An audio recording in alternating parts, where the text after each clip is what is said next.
You're texting first again, planning dates again, waiting for replies, wondering if you're asking for too much or just enough. And deep down, you know something's off. But instead of pulling back, you lean in harder. If they're not investing in you, there's one mistake that so many of us make. And it's probably costing you the relationship you actually deserve. Let's fix that. Hi, I'm Laura, and welcome to the Dating Labyrinth, where we cut through confusion and help you date smarter, not harder. If you're ready to stop repeating old patterns and start showing up with confidence, I've got something for you. Check out the digital store. It's full of tools to help you shift from chasing to choosing. Or if you're ready to level up and want support with real strategy and real guidance, use the link in the description or bio to book a one-on-one call with me. I'll walk you through how to turn this all around. Now, let's talk about investment and the mistake that might be holding you back.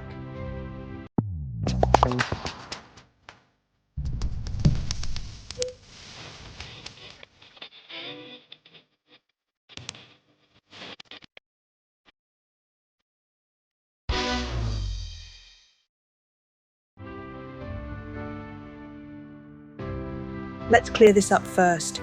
When we talk about investment, we're not just talking about money. Investment means consistency, effort, presence, emotional availability. Someone who is invested in you, follows through, initiates, checks in, listens. And most importantly, they don't leave you guessing. You don't have to decode mixed signals or wait days for a reply. You don't feel like you're auditioning just to be taken seriously. If that sounds like a fantasy, stick with me, because it's not. It just means you've normalized emotional crumbs. Now here it is. The mistake, when someone pulls back, gives you less, or stops showing interest. You try to prove your worth. You become more available. You lower your standards, you over-explain, you hope that if you just show them how amazing you are, they'll come around. But let's be real. That's backwards energy. Because the people who are right for you, you don't have to chase them down. They don't need to be convinced. They recognize your value from the start and they match your energy. So the moment someone starts showing you less, you don't give more, you don't beg, you observe and you adjust. Because how someone invests in you is a direct reflection of their intentions, not your worth. Let's talk about what low or zero investment actually looks like. They cancel plans last minute often.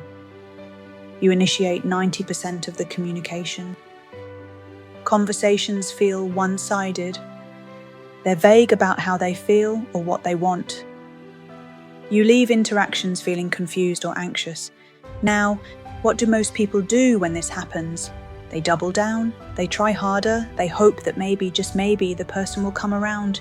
Here's the shift. The moment you see the pattern, not the potential, you decide.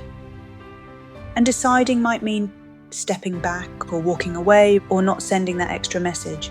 Why? Because someone who's truly aligned with you won't need constant prompting to show up. This part is hard to hear, but it's the truth. We often keep showing up for people who give us less because somewhere deep down, we've equated effort with value. If I work harder for this, it'll mean more. If I can win them over, I'll feel chosen. But that's not love, that's proving. And proving is rooted in lack of self-worth, lack of boundaries, lack of clarity about what you deserve. Let me say this clearly. Being chosen by someone you had to convince is not a win, it's a trap. Because even if you do get them, you'll always be performing to keep them, and that is exhausting. So when someone shows low investment, what do? 1. Mirror their energy. Stop over-functioning. If they don't text, don't follow up. If they're vague, don't fill in the blanks. Create space and let their effort speak for itself. 2. Get curious instead of clingy. Ask yourself, is this person aligned with the relationship I want? Because if the answer is no, your energy is better spent elsewhere. 3. Lean into your standards. Your standards are not threats. They're filters. They protect your energy, and they teach others how to treat you. 4. Don't make excuses. We often excuse poor behavior by saying, they're just busy. They had a rough day. They're not good at texting. But love doesn't operate on loopholes. If someone wants you in their life, they'll make space for you. When you stop chasing people who aren't choosing you, you start to radiate a completely different energy, an energy that says, I know who I am. I won't beg to be valued. I'd rather be alone than emotionally breadcrumbed. And you know what happens? You stop settling. You stop shrinking. You stop confusing being busy with being wanted.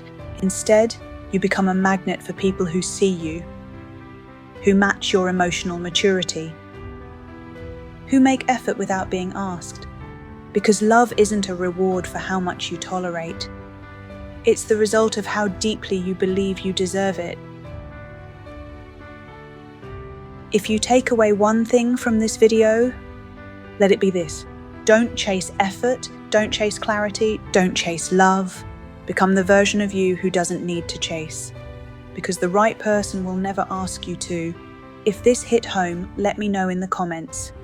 Have you ever caught yourself overgiving when someone wasn't showing up? And remember, if you're ready to stop the cycle of second guessing and start attracting relationships that are real, check out our new digital store. Or book a call with me and I'll personally walk you through how to reset your love life with strategy, support, and self-worth leading the way. You don't need to keep proving, you just need to keep choosing you.